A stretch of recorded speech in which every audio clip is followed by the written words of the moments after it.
What's going on, guys? So recently we've talked about how to take one product and make thousands of dollars a day off of just one product. We've talked about how to make a very profitable brand, but today I want to go ahead and get really specific for you guys. And I want to talk about how to create a very, very profitable apparel dropshipping store, one that can do 6 figures per month. So let's get into it.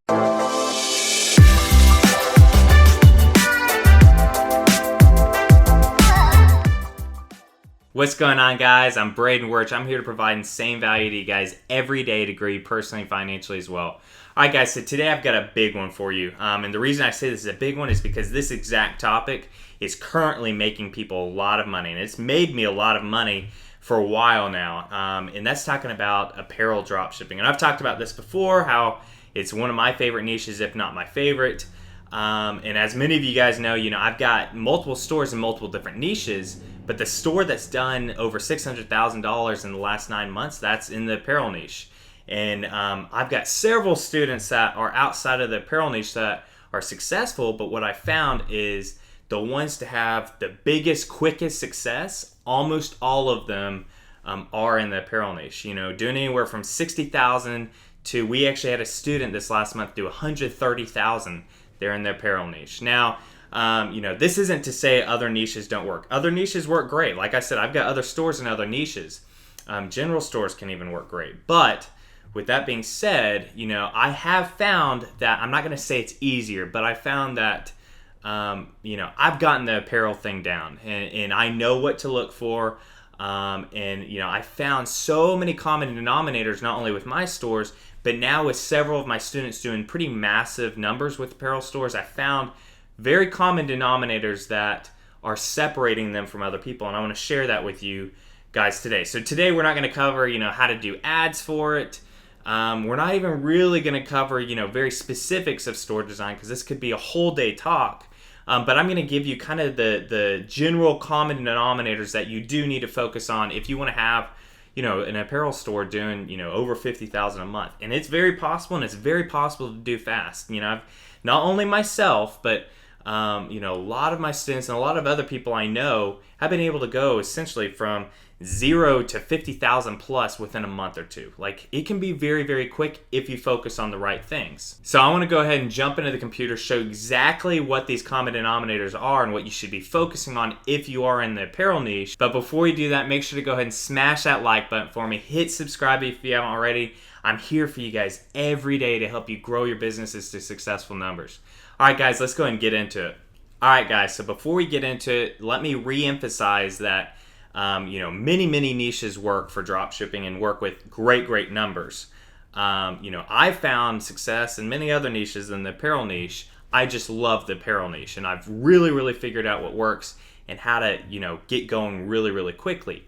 But a lot of the things we're going to mention here work with other stores as well. So if you're outside of the apparel niche, you can definitely put these in your toolbox and definitely start using these on your store. So number one is, we're going to talk about the mid-level niche. So almost all of the people I know that have done big numbers really quickly started in the mid-level niche. Now, there's a few outliers that didn't. They started in very specific niches.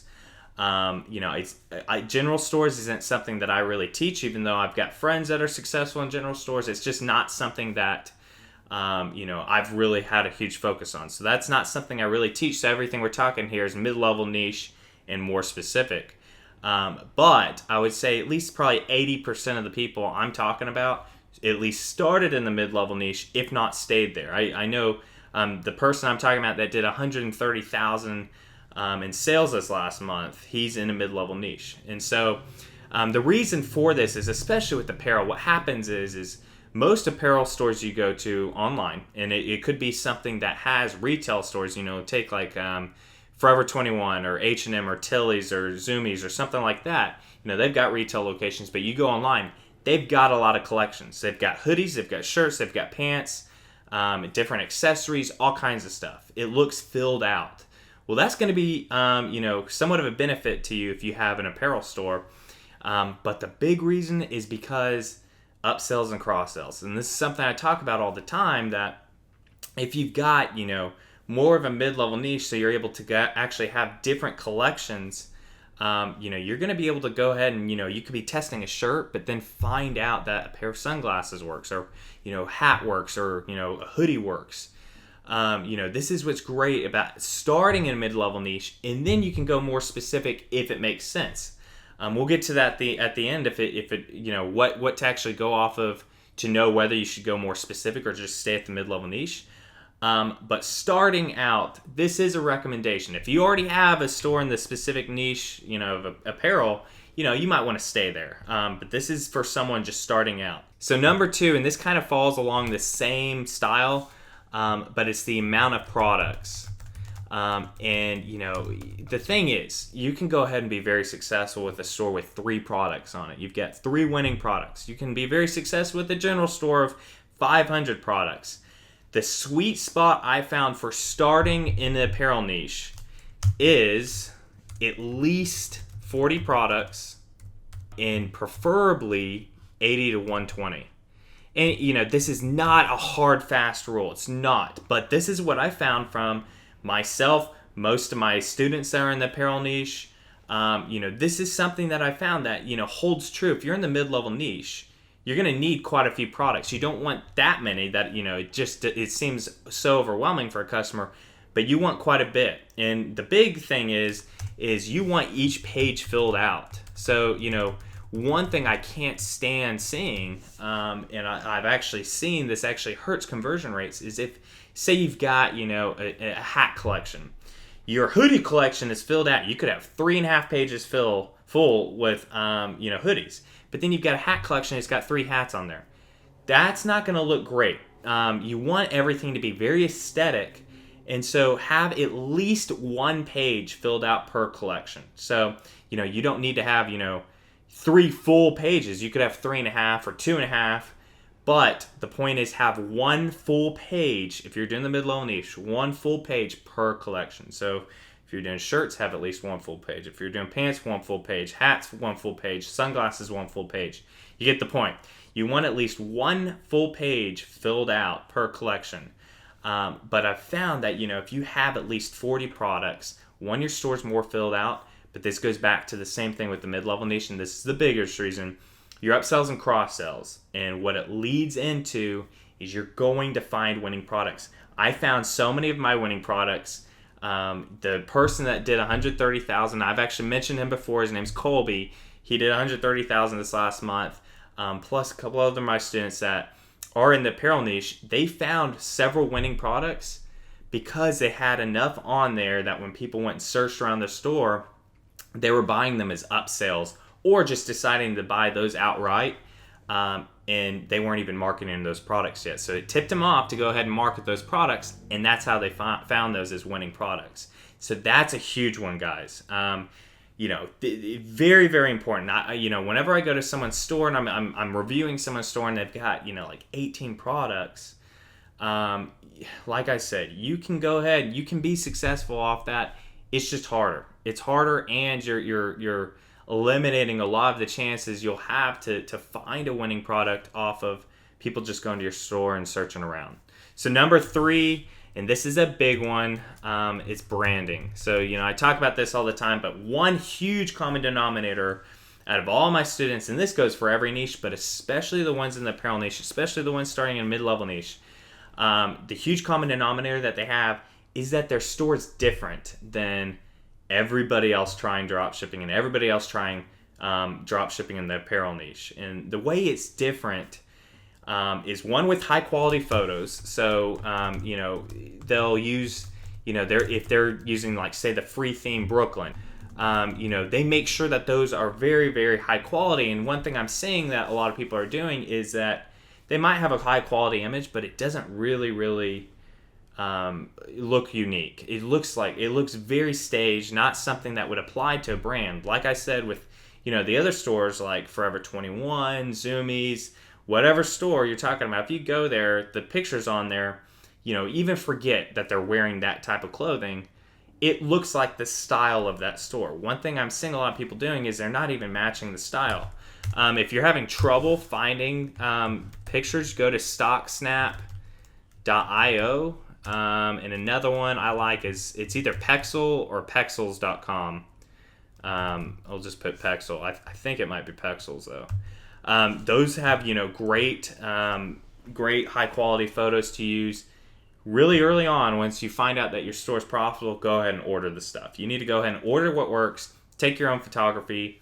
That'll really help out. But branding, the biggest thing besides the pictures is, even though you might be in a mid-level niche with, apparel, like clothes, you might have hats, you might have sunglasses, all these different things, you want it to all look like it's coming from the same store. Have all the same theme. You don't want to have, really graphic t-shirt and then, fancy socks that don't match at all. You want everything to essentially match and look like it's coming from the same store. This is where you need to have a little bit of a creative mind and know how to style things. You look at like a store like American Eagle. They might not have, a lot of really out there stuff, but the thing is, you look at their store, all kind of comes together. All feels like the same thing. Just like, Supreme, or you even look at, Bape. One of these stores, it all looks the same store, the same feel. Myself, along with, my really successful students in the apparel niche, they've gone through and they have very unique styles. I was consulting with one the other day. She's up and coming, and she's now hitting $1,000 days. And, she's got a very unique style that I have not dealt with before in the dropshipping world. I've never, dealt with someone doing this style, and it's working out really well for her. If you go ahead and take that a unique approach and brand it in that certain way, not only is your brand going to be stronger, but you're somewhat separating yourself from the competition of all these other dropshippers. Yeah, people might be, trying to sell the same products, but they don't have the power of the brand that you will. So what we're going to put here is how you curate your products. That's what we'll say for that. And then the other thing is the story. And this kind of goes into the same thing. The people that I'm talking about, almost all of them, have a brand story that goes along with it. They have a story that goes along with their store and everything like that. It doesn't just seem like a dropshipping store that, they threw up. It looks like a legitimate business that has been around for a while and actually has a story to it. And this is where you can really, really go out and make your Instagram look very appealing, and doing all of that. With apparel, that all becomes very crucial, very critical.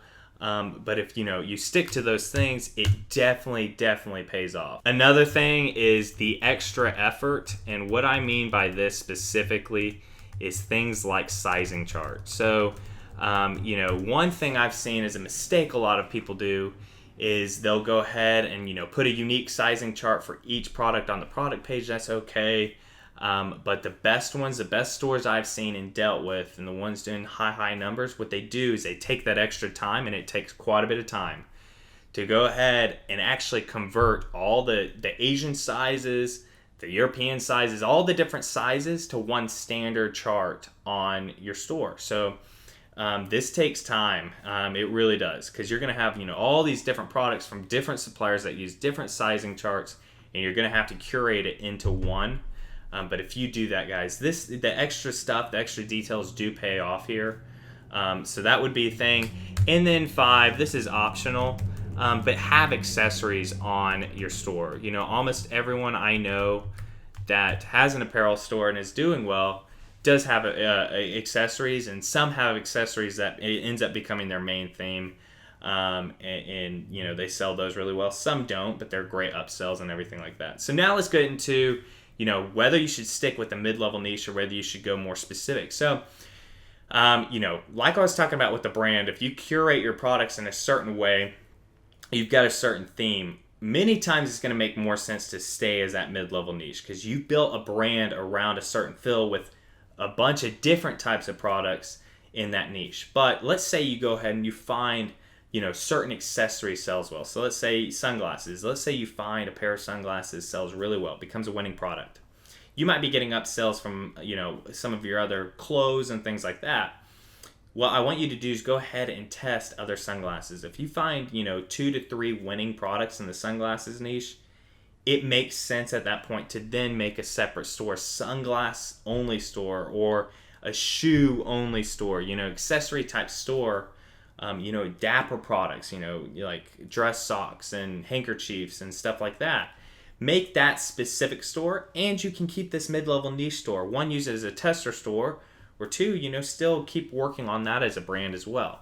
But if you already have winning products in a certain accessories niche, or various, like let's say you're doing just graphic t-shirts, you found that those sell, you find out that something very specific sells really well on its own, it could benefit you a lot, because once you go very specific, then what happens is when you market the products with Facebook marketing, when someone goes to your store and they're thinking of sunglasses and they get to your store, see that you've got, great sunglasses at cheap prices, they're going to want more. They're going to want it, so your upsells go through the roof. This is how you get a ton of upsells, is in a specific niche. But, many times in the apparel niche, it does make sense to stay with a mid-level niche. So just something to think about. But this is just skimming the surface, guys. If you want me to go in detail, actually show you how to design an apparel store, the marketing that's specific towards that, I can do that. If you want me to do one of these for gadgets or home goods or anything like that, let me know. I can definitely do that. But this is something that does pertain. If you get an apparel store, you're thinking about starting an apparel store, definitely take this into account. But I hope you guys found some value in this video. If you did, please go ahead and leave me a like on this. Hit subscribe if you haven't already. I'm here for you guys every day. Leave a comment down below if you've got any questions or any type of video you want me to do. I'd love to chat with you guys. But keep grinding, y'all, and I'll see you in the next video.